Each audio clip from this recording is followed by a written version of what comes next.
So thank you for listening in today. My name's Emma Wilmot. I'm a consultant in Derby and Honorary Associate Professor at the University of Nottingham.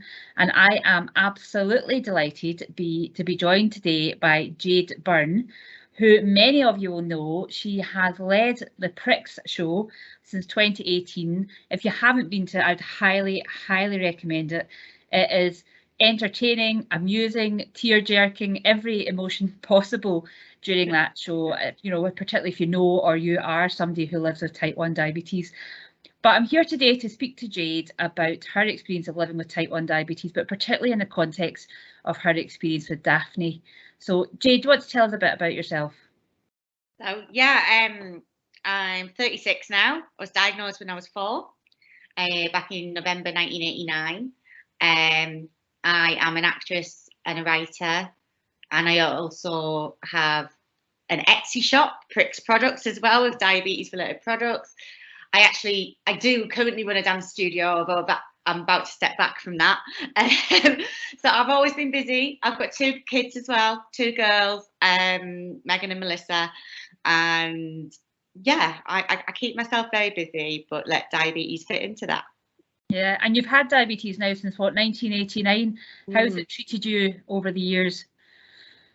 I think I was diagnosed in a time where we didn't have to, although we probably should have, monitored it as closely as we do now. Yeah. So actually, I think my childhood with type 1 diabetes was probably easier than a lot of kids' childhoods with it today, because we didn't have access to seeing our blood sugar all the time. We couldn't do all of those things. We didn't have Dexcom, the Libras, whatever. So it was just literally finger prick. And it wasn't at that point in time advised by my doctors to do. I wasn't advised to do it as many times a day as I would now if I didn't have the devices I have. So yeah, I think I had it a bit easier in the late 80s, early 90s than kids today do, bless them. Yeah, no, things have changed greatly, hasn't it? And I understand that along your journey with diabetes, that in 2014 you went on to Daphne. How did that change things for you? What was your experience like? Daphne was like one of the best weeks of my life. Honestly, it was like a week of therapy. I finally being in a room with a lot of other type 1s and spending the whole week with them, and us going, like, I realised stuff that I hadn't realised before. I realised the reason why I sometimes feel tired is because I'm type 1 diabetic. I've never thought, why am I tired all the time? And then it was, Karen, one of the girls I was doing it with, said, oh, yeah, me too. I think, yeah, it's like, it depends what my blood sugar's doing. And I was like, oh yeah, I've never linked stuff to type 1 diabetes that I now, all of a sudden, because of Daphne, it clicked. And I was like, oh yeah, that. And it was just so nice to be with people that you could absolutely relate to and who just got it and understood. Honestly, I'm not even kidding. I tell people all the time, you need to do Daphne. It's a week of free therapy. No, I mean, people come back into my clinic that have done it and say this is absolutely life-changing. You know, we know from the data from Daphne that it improves HbA1c, it reduces hypos and severe hypos. But I think you can't really measure in a study the impact on quality of life, like you were saying, that's just so life-changing. And at the moment, you know, a lot of people perhaps haven't got access to Daphne. We know that over 50,000 people have done it. But what do you think we can do to support people to access that sort of peer support and structured education that Daphne offers? Right. So when I did Daphne back in, well, it was 2014. It was January 2014 I did it. And I actually had been waiting to do Daphne for 2 or 3 years at that point. Yeah. And the issue I had was I worked in a job that was to do with schools at the time, and I got school holidays off. Yeah. And at that point, none of the courses in the County Durham Downton Foundation Trust were in school holidays. They were all in term time, and I needed to take a week off work, which wasn't really possible for me in the job that I was in. So I think I think that has now changed, and I think it's much more accessible now. and especially I am making an assumption here, you can correct me, Emma, but I'm assuming like with things like Zoom and stuff, it's been much more accessible because you can do more stuff online now and not have to physically be in the place. Yeah. But yeah, it was at that point, it was 5 days, Monday to Friday, kind of 9 till 4 or 5, something like that, I think we did. And that was difficult for me at the time. And to be honest, the only reason my then doctor, not my current consultant, I wasn't with Shafi Kamaruddin then, I was with a different doctor. The only reason why he eventually got me on the course was because I burst into tears in my like appointment with him, and I just said, why have I been waiting to do Daphne for so long? And I was just a mess. And that's the best bit of advice I give so many type 1s when they say, how do you get this, how do you get that? I say, cry. I always say, just put the tears on, put the waterworks on. Oh dear. Sort out. But it shouldn't be like that. But I think, yeah, I don't know if it's more accessible today, but I waited a really long time, and in the end, I'd left that job, so I was no longer working, and I did it Monday to Friday during school term time, but yeah, just making it more available at times that don't necessarily affect your work would be a great one. I think that one thing from the pandemic is, Daphne's now delivered as remote Daphne, which is a lot more flexible for people that have got, difficult issues with work, etc. And it sounds from what you were saying like you were in a pretty difficult place before you went on to Daphne. What sort of psychological impact did it have? Daphne,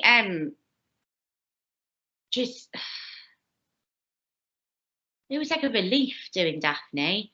Like it was, I was very sad and like just worked up and getting really frustrated with my HbA1c, which I try not to focus on at all now, actually. I don't focus on that.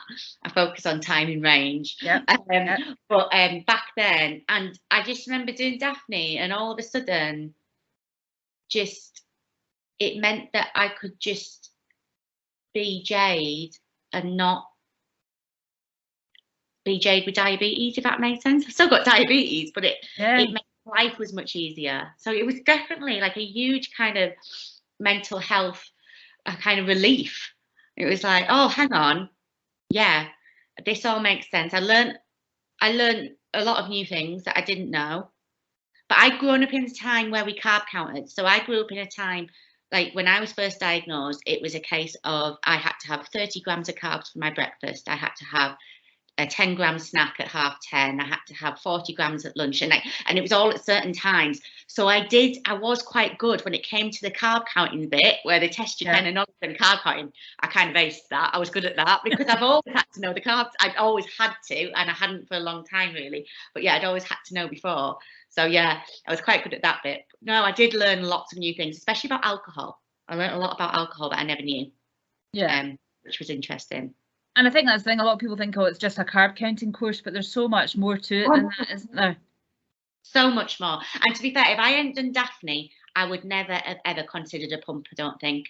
Oh, really? And what was the change factor there?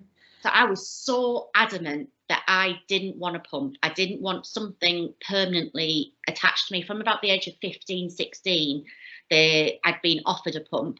And I'd always said, no, don't want something on me all the time. Did Daphne, and I think the thing is because I was injecting more, because obviously I was injecting every time I ate carbohydrates.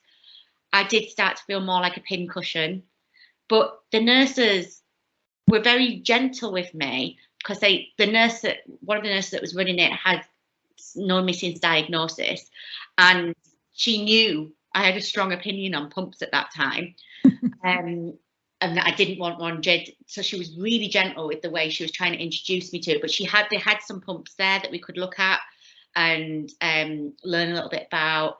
And it was about a year later before I went onto the pump. But if I hadn't done Daphne, I don't know if I'd ever have gone on the pump now. I'm not sure. And it's the best thing I ever did, going on a pump, literally. Oh, I tell everyone to do it now. I'm like, yes, you should have a pump. Yeah, I think people are mad that don't, but everyone's different, aren't they? Everyone's different. And some people manage perfectly with multiple daily injections. But yeah, I much prefer pump. Yeah, no, and I think a lot of people, again, you know, the people I speak to that have gone through Daphne, just say there's something really powerful about realizing you're not the only person struggling to manage type 1 diabetes. Oh God, yeah, that was the best thing. Yeah, because everybody has the same struggles. There's not one person that's, you know, got 100% time in range and does this and it's really easy, is there? And I think Daphne opens people's eyes to that. Did you notice that in the people in your group?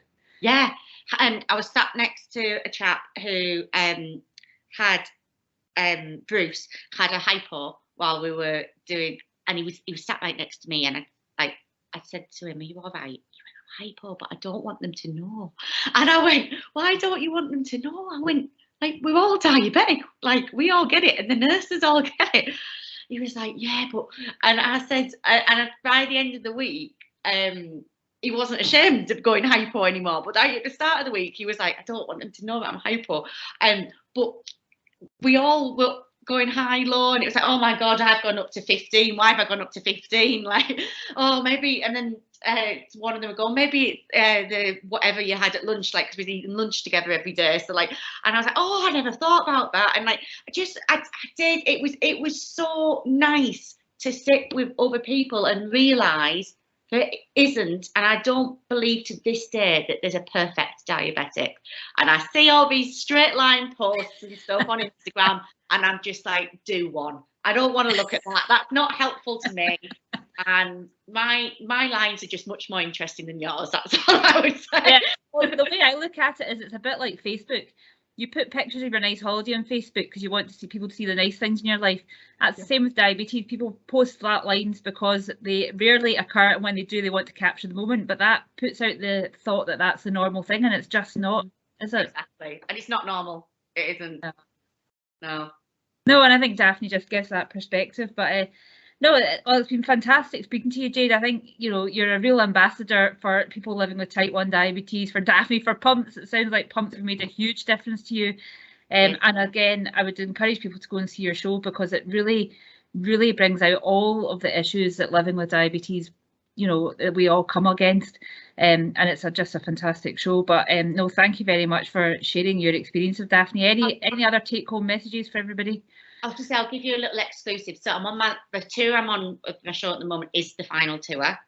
They offered me, Darlington Hippodrome offered me the 24th of June as a date, which would have been my mum's 70th birthday. And I was thinking about stopping touring the show anyway. And then when they offered me that date, it was just like, yeah, that was meant to be. So it is the last tour I'm on now. But my plan is, I'm looking into at the moment and putting the live show that I did in lockdown on Amazon Prime. Everyone can access the theatre show still, even though I'm not touring it anymore. So yes, hopefully it'll be on there and everyone can see it. No, take home message is you can only be you. You can't like, no one's perfect. Like, my diabetes certainly isn't perfect. I try my best though, and that's all you can do, isn't it? And do Daphne. Everyone should do Daphne. Brilliant. Even it's just chat to another room full of diabetics for a week. You know, you learn so much. It isn't just about carb counting. It really isn't. And there's only actually like, there's not even a massive amount of the course on carb counting, I wouldn't say. No. It's about lots of different things, and you learn things about certain foods that I never knew before. Like, and then I learned, oh wow, I need to extend insulin for that, and I didn't know that before, did Daphne? So yeah, no, it's super useful and super important that everyone can access it. Brilliant. Well, it's been a pleasure talking to you. Take care, and we'll catch up with you soon. Thanks you so much, Emma. Take care.